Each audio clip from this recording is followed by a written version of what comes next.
Esta es la tercera clase de historia que vamos a hacer.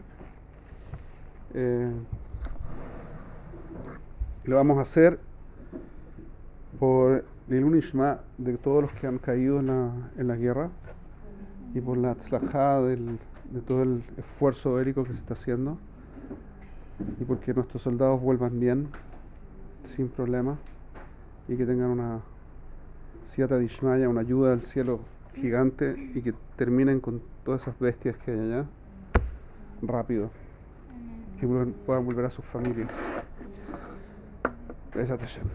Ok, estuvimos viendo la vez pasada la primera Mishnah de Avot y con ella describimos un poco el proceso de caída de las generaciones, ¿se acuerdan? Sí. Lo que dijimos lo pueden ver ahí, pero fundamentalmente es que lo que describe la Mishnah es un proceso de alejamiento. ¿Okay? Vimos que Moshe estuvo en el nivel de más cercanía con Akadosh Baruj Hu. Después el que estaba más cerca del nivel de Moshe era su estudiante fundamental, que era Yoshua, y después de eso fue distanciándose. Los siguientes fueron los sabios de la época, que duraron hasta el periodo de los profetas, y los profetas hasta los hombres de la gran asamblea. A continuación, en la misma Mishnah aparece un proceso que es una caída muy muy brusca. Pero quiero partir por el otro lado de la historia. Yo les dije que una de las cosas fundamentales que vamos a tratar de hacer es no solamente ver los eventos históricos que sucedieron, sino también relacionarlos con las decisiones que Am Israel tiene que tomar, que Akadosh Baruj Hu nos pone, y las decisiones que Am Israel va tomando, y ver cómo es la interacción entre Akadosh Baruj Hu y nosotros durante todos los periodos. ¿Okay? Esa es como la idea de la historia que vamos a contar. Entonces, en ese contexto, comencemos por el tiempo de Moshe. En el tiempo de Moshe y hasta Yoshua, ¿okay?, había una cercanía. Akadosh Baruj Hu tuvo el nivel más cercano con Moshe y después el segundo nivel con Yoshua. De hecho, al principio del Sefer Yoshua, el nivel de profecía de Yoshua fue equivalente casi, no igual, pero fue muy cercano al nivel de Yoshua. ¿Okay? El de Moshe. Yoshua tuvo un nivel de profecía muy muy alto también. No como el de Moshe, de nuevo. Eso es uno de los 13 principios. Pero muy muy alto. Y vimos que el concepto es que esta generación es una generación que vivía con la conciencia permanente de la existencia de Akadosh Baruj Hu. Esa no era una pregunta. Ahora, es difícil vivir con la conciencia de Akadosh Baruj Hu permanente. Eso significa que es muy difícil que una persona esté todo el tiempo consciente de todo lo que está pasando y cómo Akadosh Baruj Hu está interactuando con la persona. Y eso tiene que ver con la Bejirá Hofshit, con el libro de Dios, que es un tema que atraviesa todos los temas en la Torah. Por eso aparecen todo el tiempo. ¿Cuál es el efecto que tiene la Bejirá Hofshit? Que yo veo lo que quiero ver. ¿Se acuerdan que eso es algo que les he dicho ya un montón de veces a estas alturas ya, y me van a seguir escuchando decirlo? Lo que significa que si yo no quiero ver a Hashem, no lo veo. Si yo quiero ver a Hashem, lo puedo ver, pero si no quiero, no lo veo. ¿De acuerdo? O sea, si yo no quiero ver a Hashem, pero Hashem se está mostrando abiertamente, ¿ok? Entonces, la ofensa que uno hace en la relación con Akadosh Baruj Hu, la desconexión que uno hace, es mucho más violenta. Piénsenlo así. Si ustedes tienen una amiga, ¿ok? Tienen una amiga, usted tiene su marido, resulta que están en una conversación con el marido o con la amiga, y la amiga repentinamente hace como que ustedes no están. Es tremendamente agresivo eso. tremendamente agresivo. ¿Correcto? Si ustedes no están y ella hace como que ustedes no existen, puede ser que sea desagradable, pero ciertamente no es agresivo. ¿Me explico? En la misma lógica, cuando Am Israel en el desierto tenía a Kadosh Baruj Hu permanentemente presente, nubes de gloria, un pilar de fuego, man, ¿cierto? El maná, el agua de la roca, Moshe Rabbeinu hablando, fuegos que bajaban del club, absolutamente explícito que Kadosh Baruj Hu existe. ¿Correcto? Entonces, cuando uno hacía cualquier cosa que rompía esa conciencia permanente de la existencia de Kadosh Baruj Hu, era un daño mucho mayor. ¿Me explico? ¿Más o menos? ¿Se entiende lo que estoy diciendo? Por eso el Pasuk dice en Parashat Kitizá, cuando está hablando después del evento del becerro, cuando Moshe está pidiendo que Hashem vuelva a estar con nosotros, entonces Hashem le dice, no, si yo me quedo con ustedes, los voy a terminar destruyendo. Porque si la vejirá Hofshi de la gente es no verme, la agresión es muy grande.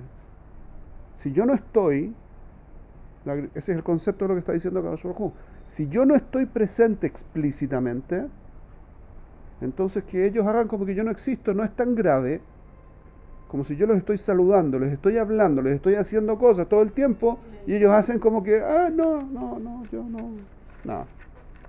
¿De acuerdo? Entonces, como consecuencia de eso, el castigo es muy fuerte. El castigo, mientras más cercana es la relación que tenemos con Akadosh Baruj Hu, el optar, porque al final es una opción, el optar por no verlo es mucho más grave. ¿De acuerdo hasta acá? Por eso, durante el periodo del desierto, cada vez que Am Israel hacía cualquier cosa que a nosotros nos parece medio tonta, como, pero querían comer carne, ¿qué tanto problema? No es que era un pequeño problema, un tremendo problema, porque estaban comiendo de la mano de Kadosh Baruj Hu permanentemente. Y era decirle a Kadosh Baruj Hu, no quiero eso, no me interesa lo que tú me das. Entonces es una agresión mucho más grande. Peor todavía, cuando dijimos que no queríamos entrar a la tierra de Israel. ¿No? En Parashat Shelach Lecha, cuando los Meraglim volvieron y dijeron, peor todavía, el pueblo dijo, esto está en Parashat, en Devarim, en Parashat Paet Hanan, yo creo que es, no sé si Paet Hanan o Devarim Atzmo, pero por ahí, el pueblo dice, Moshe le dice al pueblo, ustedes dijeron que Hashem no los quiere. Imagínense una persona que ustedes quieren mucho y le demuestran permanentemente preocupación y se da vuelta y dice, no, tú no me quieres. También es una agresión gigantesca. Es un no reconocimiento del interés real. Eso marca la lógica de la generación del desierto y el comienzo de la entrada a la tierra de Israel, que es el periodo de Yoshua, que tenía el mismo nivel que esa gente. ¿De acuerdo? Conciencia permanente, todo el tiempo, seguros y conscientes y viviendo una relación permanente con Akadosh Baruj Hu. Pero cuando desapareció esa generación y lo que vino fue la generación siguiente, ya el nivel es mucho menor. En el tiempo habiendo comenzado el periodo de los ancianos, de los sabios, cuando comienza el periodo de los ancianos, el nivel es mucho menor de la gente, porque no tienen una conciencia permanente en todo instante de todo lo que permanentemente Akadosh Baruj Hu está haciendo. ¿Por qué? Porque entramos a la tierra de Israel y empezamos a vivir con una lógica natural. Había que sembrar, cosechar, lluvias, ¿najón? Teníamos conciencia de que Hashem existía. Teníamos conciencia, pero se vuelve todo mucho más rutinario, mucho más normal. ¿De acuerdo? Entonces, ¿qué es lo que hizo Akadosh Baruj Hu con esto? ¿Por qué Akadosh Baruj Hu nos hace pasar de una situación, que es una de las cosas que dicen Hazal respecto de los espías, ¿no? ¿Por qué Akadosh Baruj Hu nos hace pasar de una situación en la que estamos conscientes permanentemente de su presencia y de su relación con nosotros? Repentinamente estamos en una situación natural. ¿Para qué? Suena que sería mucho más razonable que Hashem nos tenga permanentemente del lado, de la mano, ¿mejor? Que nos dé todo. ¿No les parece una mejor situación?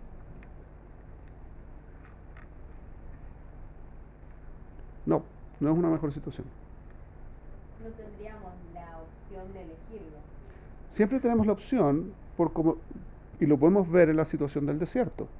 Tenía la opción de separarse, pero el castigo es muy fuerte, muy rápido, ¿ok? Entonces, todavía la opción está. Pero el punto fundamental es que nos fuimos... Fíjense en el siguiente, un pequeño detalle, ¿no? Al principio de la parashá Baalotja, Hashem le dice a Moshe que tenemos que salir del monte Sinaí. ¿Ok? ¿Por qué tenemos que irnos? ¿Y por qué tenemos, si ustedes hacen el cálculo de las fechas, caminamos 3 días y empezó a haber los problemas? ¿Ok? 3 días duramos. ¿Por qué? Porque durante 3 días caminábamos de día y de noche para llegar rápido a la tierra de Israel. ¿Ok? ¿Por qué tan apurado Akadosh Baruj Hu? ¿Por qué no podemos hacerlo más lentito? 2 semanas. Viola, tranqui, no pasa nada. En Parashat Devarim, Moshe dice, son 11 días desde el Joreb caminando hasta Eretz Canaán. Nos demoramos 40 años. Pero lo hubiésemos podido hacer en 11 días. Hashem nos hizo caminar en 4 días todo eso. ¿Por qué? Hubiese sido mucho más fácil como que tomarnos 2 semanitas, tranqui, sin hacer nada demasiado complicado. ¿Mejor? Podría haber sido. Hashem no quiere que estemos en una situación que es perfecta. Quiere que nosotros tengamos el desafío real para optar desde lo natural por nuestra conexión con Él. Ese es el desafío real que tenemos que vivir. Entonces teníamos que entrar a la tierra de Israel. ¿Por qué se paró el man? Dejó de caer el man. Dejó de haber el agua del Be'er Miriam, de la roca. Dejó de fluir. ¿Sí? El Arizal dice que está en el fondo del Kineret. Pero no me llané. No estaba. No podíamos tomar agua de ahí. ¿Por qué? Peor, tenemos que sembrar. Nunca habían sembrado. Esa gente había vivido en el desierto toda la generación. El Midrash dice que estaban asustados porque les pasaron semillas y les dijeron ya, ahora tienen que sembrar y esperar a que con la lluvia se riegue y entonces cosechan. ¿Qué es eso? Es lo más raro del mundo. El man cae del cielo. Porque uno se acostumbra, ¿mejor? Entonces, ¿qué es lo que quería Akadosh Baruj Hu? Que entráramos en un ciclo natural para que dentro de lo natural viésemos también a Hashem. ¿De acuerdo? Pero eso hace que sea mucho más fácil olvidarme de que Hashem existe. ¿De acuerdo? Mucho más fácil. Porque damos por hecho de que eso tiene que ser de esa manera. Claro, es la costumbre. Entonces, ¿qué hacía Akadosh Baruj Hu todo el tiempo? Nos empezábamos a olvidar que Hashem existe y empezábamos a funcionar en forma natural y entonces nos mandaba a alguien que nos apretaba. Entonces, cuando nos apretan, como sucede en esta guerra, cuando nos apretan, repentinamente nos acordamos de cómo es el cuento. El desafío de esa generación es que estaban conscientes que Hashem existe, pero no siempre. Se volvió natural. Y pasaban entre naturaleza y Kadosh Baruj Hu. Kadosh Baruj Hu, naturaleza. Y así, iban y volvían, todo el tiempo. Cada vez que se volvía demasiado natural, entonces la gente se olvidaba, y entonces venía alguien que nos lo recordaba. Salíamos de ahí, ida y vuelta todo el tiempo. ¿Hasta qué momento pasó eso? Hasta el momento, perdón. Todo bien, pueden responder, está todo bien. Hasta el momento en el que Elí, los hijos de Elí, se volvieron técnicos en el proceso, en la forma de hacer los korbanot. Elí era el Cohen Gadol, ¿ok? Él fue el que le enseñó a Shmuel, a Naví, y tenía 2 hijos, y sus hijos, dice la Gemara que los hijos de Elí hacían que las mujeres hicieran adulterio. Decían que las mujeres de Am Israel hicieran adulterio. ¿Por qué? No es que iban con las chicas que aparecían en el templo, esa no es la idea. La idea es que se demoraban y se tomaban con mucha calma en hacer las cosas. Entonces la gente no quería ir al Mishkan, en ese tiempo era el Mishkan, no era el Bet HaMikdash. No querían ir al Mishkan porque se demoraban mucho en hacer los korbanot, sacaban cosas que no les correspondían o lo que fuera, y entonces la gente se empezó a sentir incómoda yendo al Mishkan. ¿Qué tiene que ver eso con el adulterio? Entonces, ¿qué es lo que pasaba? Que las que iban se demoraban mucho tiempo. Entonces quedaban junto con los Kohanim más tiempo del que tenían que quedarse. Ese es el concepto de que hacían adulterio. No es que estaban con las mujeres que llegaban, es que las retenían allí porque ellos se dedicaban a hacer su abodá y a escoger y a conversar y lo que fuera, y hacían que no pudieran estar con su familia cuando tenían que estar con la familia. Y eso es una forma muy sutil de adulterio. ¿La mujer tenía que ir a hacer corbán? Sí. Bueno, Bueno, hay montones de korbanot que las mujeres también pueden llevar. Vámonoslo. Una mujer que tiene un hijo, después de tener un hijo, tiene que llevar korbanot. ¿Tiene que ser ella? ¿A fuerza? Ella tiene que llevarlo. Eso es lo que dice el Humash, no sé usted, pero yo lo que dice es Tazria. Tazria, la primera lía. Ahí lo puede ver. Entonces, ¿cuál es el punto? El punto es que la gente, ¿qué es lo que no notó? Piensen un segundo. Están los Kohanim, hacen que las mujeres se demoren más, los hombres se demoren más, lo que fuera, se toman su tiempo y todo lo que fuera. ¿Dónde está Shem en la película ahí?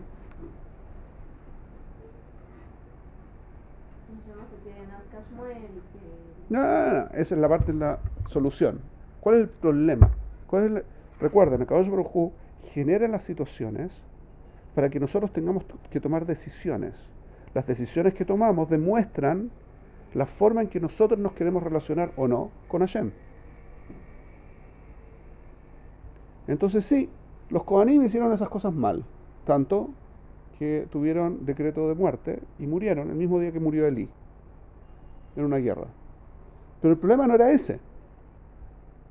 Eso tiene que ver con lo que ellos tenían que hacer y que lo hacían mal, pero Hashem utilizó eso de alguna forma. ¿Para qué? ¿Cuál es el desafío que Akadosh Baruj Hu estaba poniéndole a Am Israel? ¿Ven la pregunta? Porque dificultar, porque así cuando las personas no quisiesen ir al templo. Y entonces, Era una forma de decir, ¿por qué vienes acá? ¿Porque quiere realmente acabar con todo rápido o es porque quiere realmente reconciliar con ellos? muy lindo, puede ser perfectamente. Ella dice, ok, ¿qué es lo que quieres? Si tu objetivo es estar y servir a Kadosh Baruj Hu, entonces ¿por qué te molesta que el proceso de servir a Hashem sea más largo de lo que... ¿Por qué se vuelve incómodo Por el lado de los Kohanim se entiende, está muy bien, por el lado de los Kohanim se entiende que estuvieron haciendo mal, pero por el lado de la gente que no iba, ¿ok? ¿Por qué? Se ve también en Shmuel Aleph, al principio de Shmuel Aleph cuenta la historia de la familia de Moshe, de Shmuel, ¿no? Y la familia de Shmuel eran Leviim, el Caná, y sus dos mujeres. Subían en todas las fiestas, subían. Y siempre subían por otro lugar, dice el Midrash. ¿Por qué? Para que la gente subiera al Mishkan, Shiloh. ¿Por qué? Porque la gente no iba. La gente no iba al Mishkan. ¿Por qué no iban? Lo mismo de los korbanot. Era incómodo. Y si es incómodo y por eso no van, entonces en el fondo, ¿qué es lo que prima ahí? ¿La comodidad o la relación con Hashem? Tendría que, pero la comodidad es exactamente el desafío. Entonces Hashem lo hizo para mostrar el problema. ¿Qué es lo que hizo la gente? Decidió no ir. Decidió cortar. Los Kohanim tenían el problema, tenían una clalá, todo lo que quieran. Pero la gente tenía que tomar esa decisión. Y la gente tomó como decisión la comodidad. ¿Me explico? Entonces, cuando llegó el punto en el que ya la comodidad era más importante que viajar a Shiloh y estar en presencia de Kadosh Baruj Hu, con todo lo importante que eso era, ¿ok? Entonces, Kadosh Baruj Hu cortó la situación. Y ahora pasó de ser el tiempo de los Shoftim, ahora empezamos a tener Nevi'im. ¿Qué es lo que son los Nevi'im? En el fondo son gente, ¿perdón? Claro, los profetas. ¿Qué son los profetas? Son gente con la que Hashem sí habla. ¿Ok? Con la gente en general no hablaba, pero con esta gente sí hablaba. Pero no Sí, claro. con los jueces. Hablaba con los jueces también. Pero a diferencia del periodo de los jueces, el periodo de los Nevi'im, de los profetas, es que en el tiempo de los jueces, toda la gente estaba en un nivel mucho más elevado. La comodidad que empezó ahora con los Nevi'im es que la gente ya no estaba consciente, en forma normal, no estaba consciente de lo que estaba pasando. En el tiempo anterior estaban conscientes en general y se olvidaban. Cuando se olvidaban, perdón, Los Nevi'im son todavía del primer templo, ¿no? antes del primer templo incluso. Porque en el segundo templo ya no había profecía. Correcto. Entonces, el periodo de los Shoftim, periodo en el que todo Am Israel sabía que Hashem existía, que existe, ¿ok? A veces se olvidaban, a veces se volvía natural. Entonces, a veces venía alguien que nos atacaba, pero había 40 años en que no pasaba nada y después, pues la gente estaba consciente, pasaba un momento en que la gente se devolvía inconsciente, Hashem mandaba un ataque. Entonces la gente se volvía consciente de nuevo y durante 40, 50, 60 años estaban bien y después venía otro. Pero si ustedes se fijan, durante 40, 50, 60 años, la gente estaba ok. ¿De acuerdo? En el tiempo de los profetas, no. En el tiempo de los profetas, la gente en general no estaba y necesitaban a alguien que estuviera en contacto con el Kadosh Baruj Hu, que estuviera consciente y que los mantuviera alerta. Porque a diferencia de antes, en general no estaban conscientes, a veces se volvían conscientes. Se da vuelta la situación. ¿Me explico? En esas condiciones avanzó todo el periodo del Bet HaMikdash, el primer Bet HaMikdash, ¿cierto? Hasta la destrucción del Bet HaMikdash y también todo el exilio de Babilonia. ¿Por qué se produjo la destrucción del primer templo?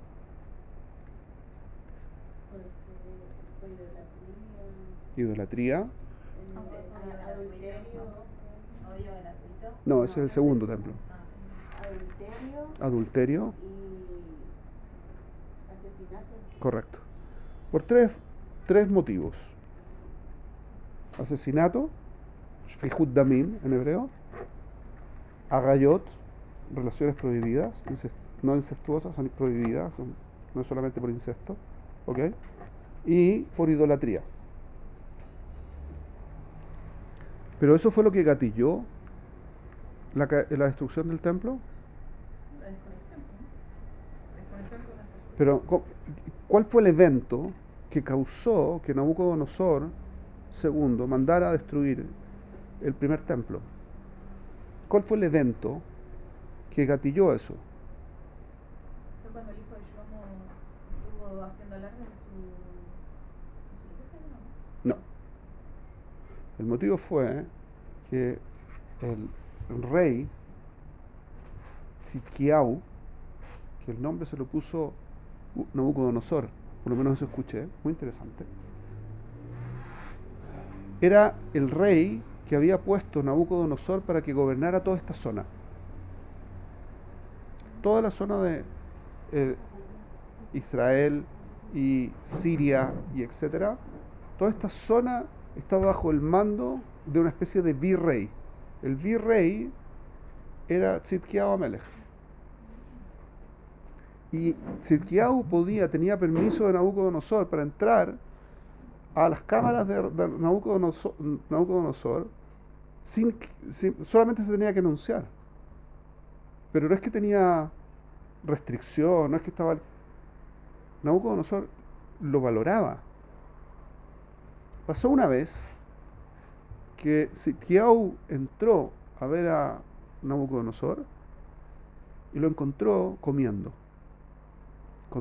un conejo vivo.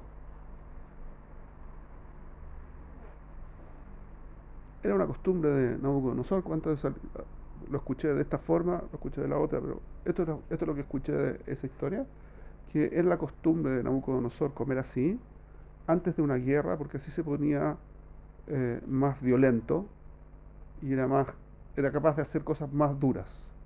Entonces se comía, pero es muy asqueroso, es muy denigrante. Una persona que coma conejos vivos, No, que tenés corazón. más allá de que no tiene que tener corazón, aparte de eso, es muy chocante ver a alguien así.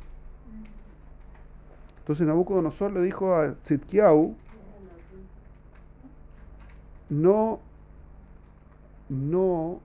le cuentes a nadie, júrame que no le vas a contar a nadie. Porque si contaba, entonces pasaban dos cosas. Una es que la gente se iba a enterar de lo que Nabucodonosor hacía, y eso era asqueroso, incluso para la gente de Babel. Y segundo, iba a pasar que se iban a enterar de por qué era tan malo.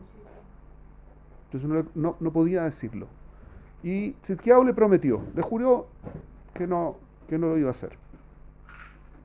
Al poco tiempo, Tzidkiyahu fue al Sanedrín y le pidió al Sanedrín permiso para hablar, para contarlo. Y estaba junto con los reyes que estaban a cargo de él. Tzidkiyahu estaba con los reyes que él dominaba en el fondo, y lo instigaron un poco, le tiraron un poco la lengua, y él contó lo que pasó.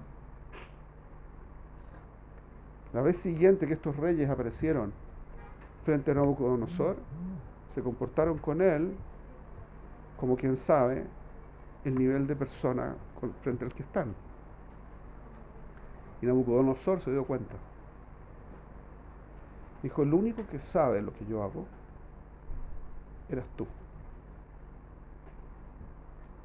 Y dijo, y si tú lo hiciste, seguro que pediste permiso al Sanedrín antes de hacerlo.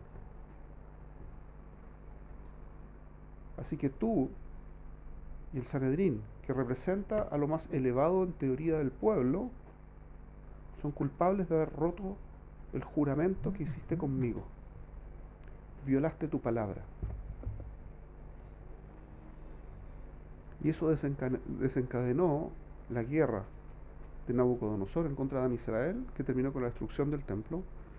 Mató a los 10 hijos de Tzidkiyahu frente a él y después le arrancó los ojos para que fuera lo último que viera. La brutalidad lo que hizo. Pero, ¿por qué lo hizo? Porque violó la palabra.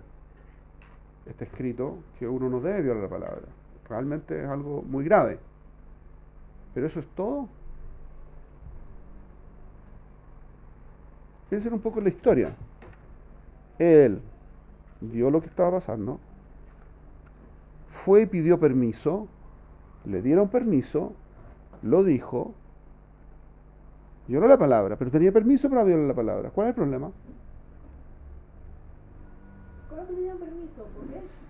¿Por qué? Porque era un goy, porque no tengo idea cuál fuera la lógica. Era el Sanedrín, no era yo. Pero le dieron permiso. ¿Qué creen ustedes que es el punto crítico ahí? La quiebra de confianza. Eso tiene que ver con violar la palabra. Pero el punto no es que violó la palabra. Porque en ese caso, el único que tendría que haber sufrido sería Tzidkiyahu. De nuevo, Kadosh Baruj Hu maneja la historia. No Tzidkiyahu. Avergonzarlo. Eso es lo que gatilló que Nabucodonosor matara a Tzidkiyahu y a su familia, Ulay. ¿Cómo era que se había enterado Nabucodonosor que Porque vio que los reyes, por la forma en que los otros reyes trataron a... eso fue la culpa de los reyes, que tuvieron una actitud que se daba cuenta de lo que decían, ¿no? De nuevo, estamos hablando de cómo Kadosh Baruj Hu hace una prueba para Israel. Más de Meshané, que fueron estos reyes, fueron otros reyes, lo contaron los, no tengo idea, los sirvientes de Tzidkiyahu, lo Meshané. Al final, ¿cuál es el problema en el fondo? Que eso es lo que estoy tratando de que ustedes capten. Aquí hay un problema que está detrás del hecho específico de haber dicho algo que no tendría que haber dicho. ¿Cuál es el primer paso del problema acá? Que si algo incorrecto, no tienes por qué buscar formas de hacerlo. Muy bien. ¿Por qué fue a pedir permiso? Porque quería cumplir con la halajá. ¿Najón? ¿Y cómo le dieron permiso? Porque técnicamente se podía. Si ustedes se fijan, el problema es que técnicamente se podía, ¿ok? Pero en realidad estaba mal. No, técnicamente se puede hacer algo, no significa que es bueno. Correcto. Es lo correcto hacerse. Correcto. Y cuando yo hago algo que técnicamente puedo justificarlo, pero en la realidad yo sé que está mal, ¿dónde está mi visión de Hashem?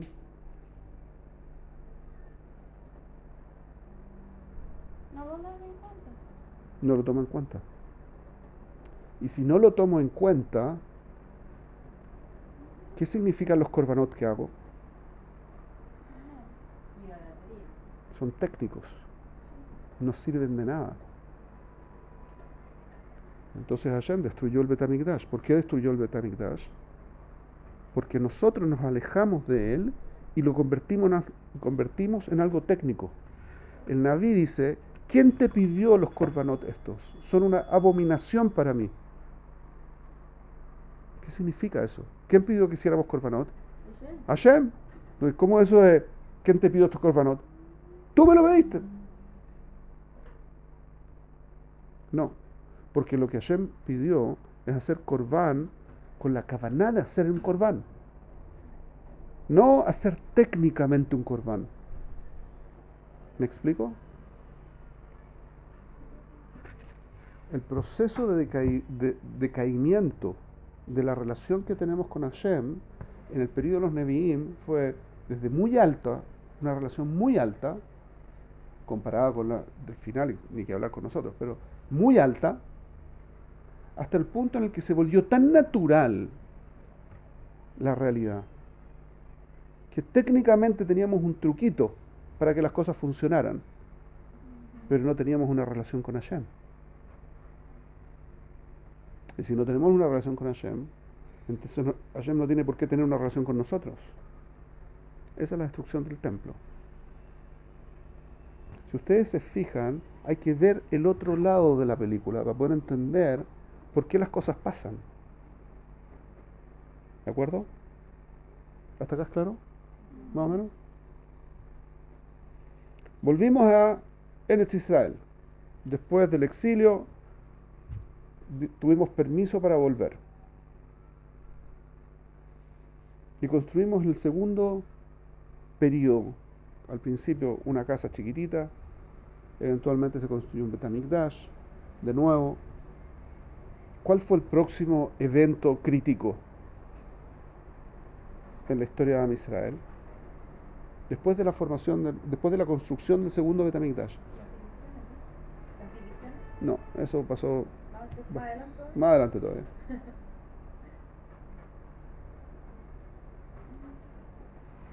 Hasta ese momento,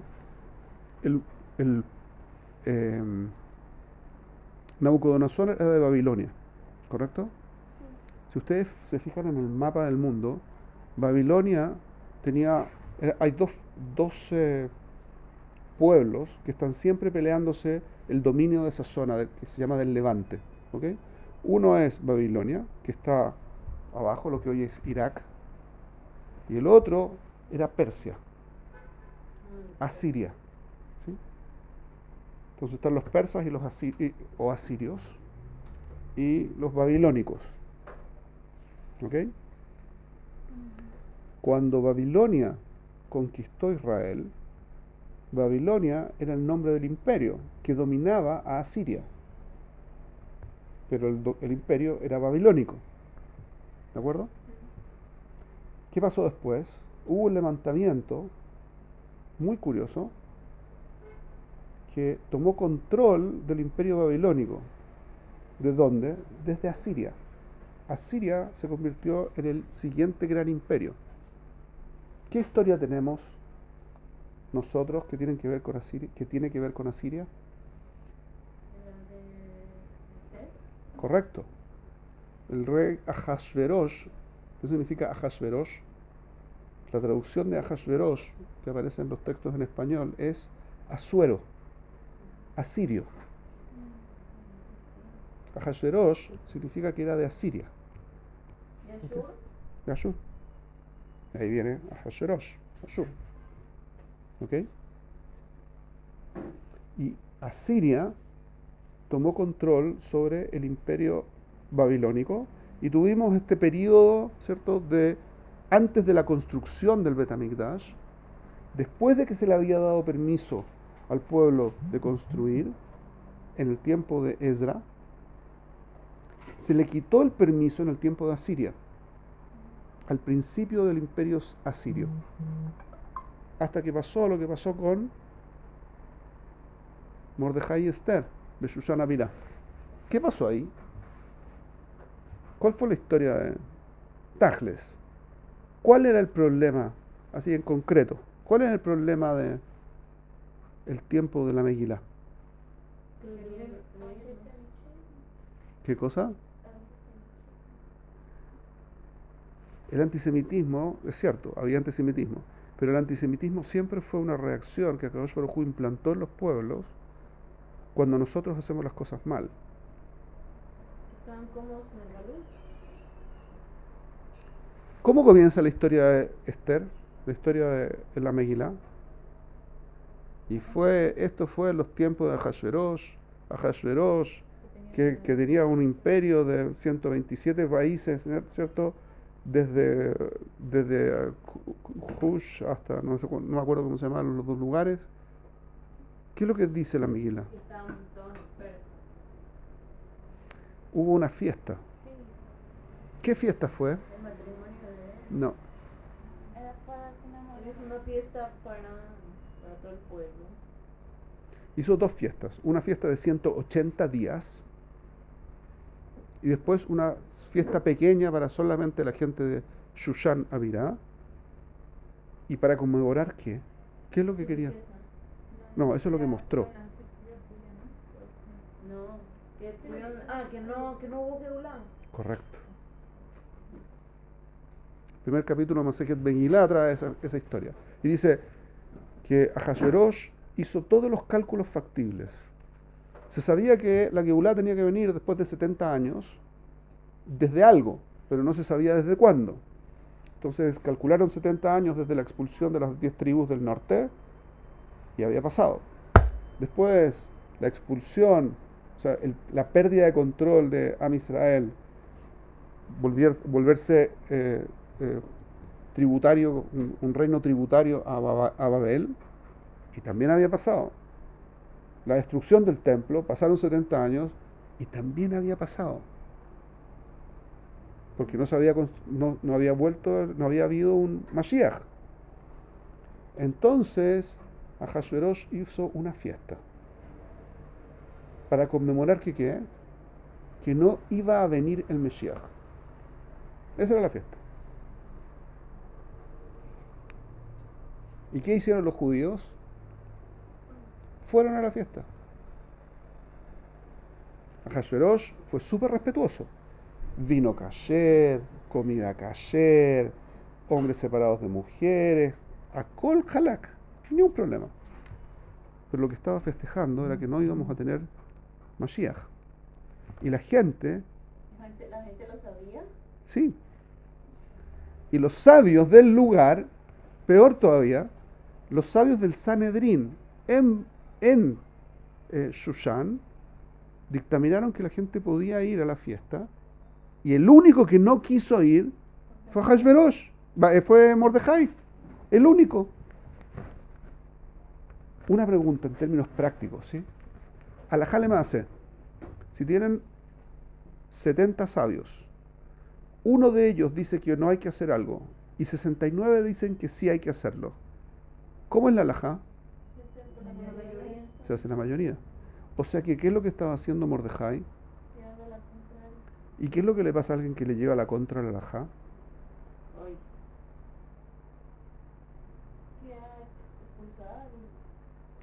Es más, tiene jerem, excomulgado. ¿Y lo excomulgaron? ¿No? No lo excomulgaron. Y entonces vino todo el proceso de la Megilá, ¿no? Todo el proceso de la Megilá. ¿Qué significa el proceso de la Megilá? Mataron en el séptimo día, mataron a Vashti, pasaron varios años hasta que Ahasverosh escogió a Esther, se casó con Esther, pasaron varios años. Después de eso, esos muchos años, como 5 años más, entonces le pasó el anillo a Amán, a Rasha. ¿De dónde venía Amán? ¿Era descendiente de quién? De Amalek. ¿Y qué es lo que es la idea de Amalek? Nos quiere destruir, odio injustificado, que hemos visto lamentablemente en este último periodo. Pero ¿cuál es el Icar de Amalek? ¿Cuál es la fuerza fundamental que mantiene a Amalek? La duda. La duda de si Hashem existe. Eso es lo que mantiene a Amalek. Piénsenlo con los árabes, muy interesante verlo. Los árabes disparan misiles. A veces los misiles les caen a ellos mismos. Pero Hashem, ellos dicen que está de acuerdo con ellos. ¿Cómo es eso? Hay una filmación muy tragicómica de un tipo haciendo estas declaraciones así de Allah Ahwa, ¿sí? Mientras dispara un mortero en contra de Israel. Tira una vez, tira la segunda vez, cuando dice Allah Ahwa, la tercera vez, la cosa la revienta y lo mata.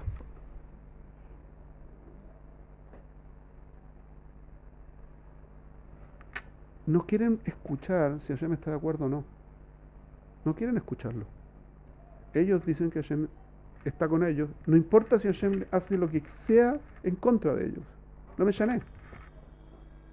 Porque la lógica es, Hashem hace lo que yo digo que tiene que hacer. Eso tiene que ver con los árabes. Pero esto es lo mismo que sucedió en el tiempo de Amalek, en la guerra, en los 40 años. ¿Qué hizo Amalek? Jajamim dicen que enfrió, ¿cierto? Como como una persona que se tira a una ambaria con agua caliente y se quema entero, pero la temperatura del agua baja. Eso es el mashal, ¿cierto? La alegoría que hace Hazal.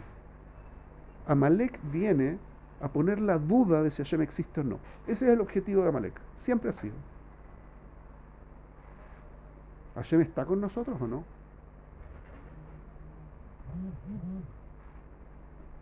Seguro que está con nosotros. Ustedes todos tendrían que haber dicho, obvio que está con nosotros. Pero hay gente que dice, uy, ¿dónde estaba Hashem que pasaron estas cosas? ¿Quién causó que la duda exista? Amalek. Lo mismo sucedió en la Segunda Guerra Mundial. Un montón de gente dijo, Hashem no estaba. ¿Cómo Hashem permite que algo así suceda? Lo que hicieron los alemanes en ese tiempo, los nazis, y lo que hicieron ahora es sembrar la duda. ¿De acuerdo? ¿Y qué es lo que hizo Am Israel cuando festejó el hecho que no íbamos a tener Mashiach? ¿Por qué festejaron? Tenían miedo. El rey invitó a que todos los Yehudim fueran a festejar y los Yehudim dijeron, uy, si no vamos, quizás ¿qué nos pasa? ¿Mejor? Entonces técnicamente teníamos permiso para ir. Lo mismo que hizo Tzidkiyahu. Igual. Entonces Hashem preparó exactamente la misma respuesta. La destrucción. El único que no compró el cuento era Mordejai. Esther se lo había comprado. Porque Esther no quería ir al rey. ¿Por qué no quería ir al rey? Le daba miedo porque no la habían llamado en 30 días. ¿Cómo iba a aparecer? La podían matar. ¿Mejor? Fíjense lo impresionante. La gente volvió a la naturaleza más importante que Hashem. Lo técnico más importante. El único que no hizo eso fue Mordejai. El único que, a pesar de que alágicamente tenía cómo de justificar las cosas, dijo, no, esto está mal. Y no me pienso arrodillar delante de Amán, y no pienso ir a la fiesta. Por eso por él vino la Geulá. Porque la Geulá viene porque uno se vuelve consciente de que Hashem existe y se relaciona con él. ¿De acuerdo? ¿Se entiende lo que estoy diciendo? Entonces se superó la situación. Y ese fue el siguiente paso, ¿correcto? ¿Cuál es el paso siguiente? ¿Cuál es el próximo evento crítico en nuestra historia? Después de Ahasverosh, ¿sí? Esther, Mordejai, etc. Se terminó de construir el Bet HaMikdash, el segundo Bet HaMikdash. ¿Y después qué pasó? El odio gratuito. No. Yo pensaba lo que iba a decir. No, faltan como 450 años todavía para el odio gratuito. ¿Sí? ¿Algo que pasó en el segundo? Los Maccabim, muy bien. Los Hashmonaim. ¿Qué hicieron los Hashmonaim? La historia comienza no con los Hashmonaim. Atzmam, llegó el imperio griego. El imperio griego, ¿quién lo manejaba? Alejandro Magno. ¿Mejor? Alejandro Magno. Alejandro murió muy temprano. Tenía 33 años cuando murió. Y respetó a los Jajamim. Los respetó mucho. Y no hizo ninguna violación de ninguna ley en Israel. Ninguna. Lo que sí hizo es introducir gimnasios, que eran estos lugares donde se hacía gimnasio, el helenismo. ¿Sí? O sea, él esparció su cultura. La cultura. Pero no fue en contra de los Jajamim. En lo absoluto. Fue más alas. Pero como murió rápidamente, entonces su imperio se dividió en tres partes. Una parte que dominó desde Italia, Grecia y hasta la zona de Turquía. en la zona norte de Turquía. Un segundo imperio que era el imperio selúcida, que era desde Turquía hasta Eretz Israel, y el otro, el Ptolomeico, que era el imperio que tomaba Egipto y la zona de más abajo, como la zona de Egipto y de el resto en África, la zona de Libia, etcétera, y también la zona de Arabia Saudita, así. Ahora, cuando se murió, esos tres reinos, estos tres imperios en el fondo, se empezaron a disputar, porque cada uno quedó a cargo de uno de los generales más importantes de Alejandro. 2 o 3 generaciones después de la muerte de Alejandro, Eretz Israel estaba lleno de helenistas, Midyavnim, ¿sí? De Yaván, son Yaván. Midyavnim significa que son helenistas, y que consideraban que la cultura griega era más avanzada que la cultura hebrea. Eran más top. Tenían filósofos, tenían científicos. Estamos hablando de un siglo después del 1 y medio, casi 2 siglos después. Poco más, como 3 siglos después de la muerte del siglo de oro de Grecia, el siglo V antes de la era común, era el siglo de oro de Grecia. Esto pasó como en el año 200 antes de la era común, como 2 siglos antes de la era común, ¿ok? Entonces, para entonces, toda la cultura griega era lo top del mundo. Había que hablar griego. Si ustedes ven los nombres de la gente, la mayor parte tenían nombres griegos. Había una familia que no. Pero entonces, ¿qué pasó? Los ptolomeicos se estaban en disputa permanente contra los selúcidas. Y la disputa era justamente en las tierras que están en el cruce, en el medio entre unos y otros. ¿Y cuáles son esas tierras? Adivinen. Obvio. Porque Akadosh Baruj Hu creó la situación de forma tal que Eretz Israel siempre esté en un proceso de conflicto. Para mantenernos despiertos. 100%. ¿Están hasta acá? ¿Se entiende lo que estoy diciendo? Sí. Perfecto. Entonces, ¿qué pasó? Para que nos despertemos. Sí. ¿Pero se entiende? Entonces, ¿qué es lo que pasó? El mundo selúcida logró conquistar de nuevo Israel después de este periodo de chaclavetarias y de ida y vueltas que tuvo con los ptolomeicos. Y entonces vieron que la cultura judía era una cultura que era como difícil de asimilar para aquellos que se mantenían judíos religiosos. Era difícil de asimilar al mundo griego. Entonces había que como cortar la relación entre Am Israel y la Torá, el mundo espiritual, para que pudiese haber una integración de Am Israel con las naciones del mundo. ¿Han escuchado eso? Se parece mucho a algo que es muy común hoy. También hay de los otros. El Amá, hubo un grupo que no estuvo de acuerdo. Entonces cortaron con las cosas fundamentales que mantenían el control de Am Israel y que hacían que las cosas no fueran 100% naturales. Shabbat, ¿sí?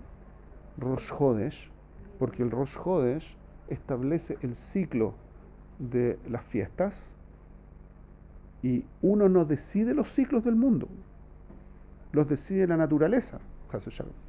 ¿Mejor? Si no, pregúntenle a los astrónomos y a todos los etcétera. La naturaleza es así. Entonces esto de que el ser humano decida cuándo empieza un mes o no, ¿de dónde? La gente está toda loca. ¿Con? Si la persona nació, si un hombre nació con prepucio, esa es la naturaleza. Evolucionamos hasta aquí. Somos muy evolucionados, no tenemos que cortar. Hay una imputación, es lo más duro que hay. Entonces la milá tampoco podía hacerse. ¿Qué es lo que es esto de que los animales, hay kasher, hay animales que son kasher, que son tamé, que son taó? Más de. ¿Se come carne o no se come carne? Se come carne. Todo el mundo tiene que comer carne. Cualquier carne es lo mismo. Si ustedes se fijan, el icar de lo que estaban haciendo los griegos era volver todo natural. Porque la filosofía griega no está en contra de que exista el mundo de la espiritualidad, pero que exista la espiritualidad y que eso tenga un impacto en la naturaleza, en eso están en contra. Ustedes pueden escuchar a montones de científicos hoy, que son desde religiosos cristianos hasta ateos y antirreligiosos, que en el fondo lo que dicen es: no existe esto de que haya una cosa espiritual, rara, que tiene un efecto en la naturaleza. Es la naturaleza. Así son como las...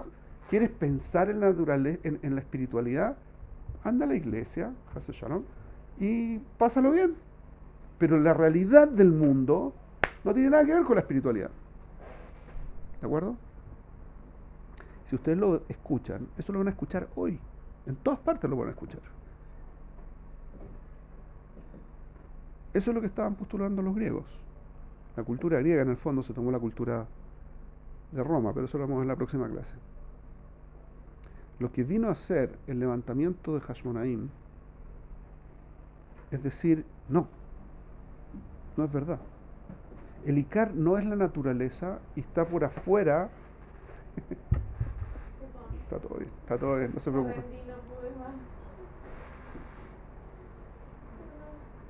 El Icar está en lo espiritual y eso se manifiesta en la naturaleza. La postura es griega, es lo Icar, el Icar es lo físico y la espiritualidad o no existe o es irrelevante. La postura judía es justo al revés. Lo más relevante, lo único relevante en el fondo es lo espiritual, pero se manifiesta en lo físico. Si se fijan, es exactamente lo opuesto. ¿Qué fue eso? El Icar de la realidad está en lo espiritual y eso se manifiesta en lo físico. ¿Okay? Y qué mejor forma de mostrarlo, que es que la naturaleza dice que los grandes le pegan a los chicos, los fuertes le ganan a los débiles, los muchos le ganan a los pocos. Hay un dicho en España que dice que Dios ayuda a los moros cuando son más que los cristianos. Bueno, el concepto es que España. Los moros son los árabes. Es un dicho español del tiempo en que se liberaron de los musulmanes. Claro, antes de las cruzadas. No, después de las cruzadas. En el 1400, cuando lograron empezar a separarse del mundo musulmán, los lograron expulsar. Hacia 1500, 1507 creo que ganaron, finalmente. Lo que fue. El punto que estoy diciendo es que la naturaleza, desde el punto de vista occidental hoy, griego, que es de origen griego, la naturaleza es lo fundamental. No tiene nada que ver con lo espiritual. Y nosotros decimos lo contrario.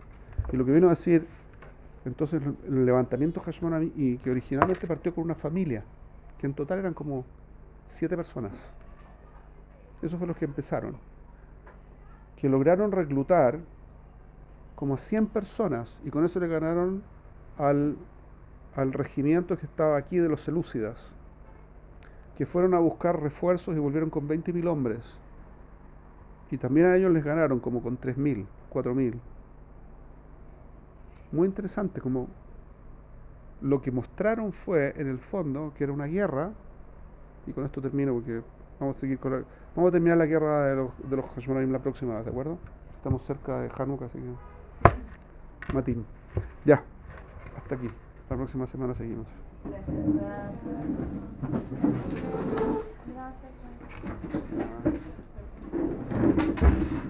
¿Pueden apagar ahí el...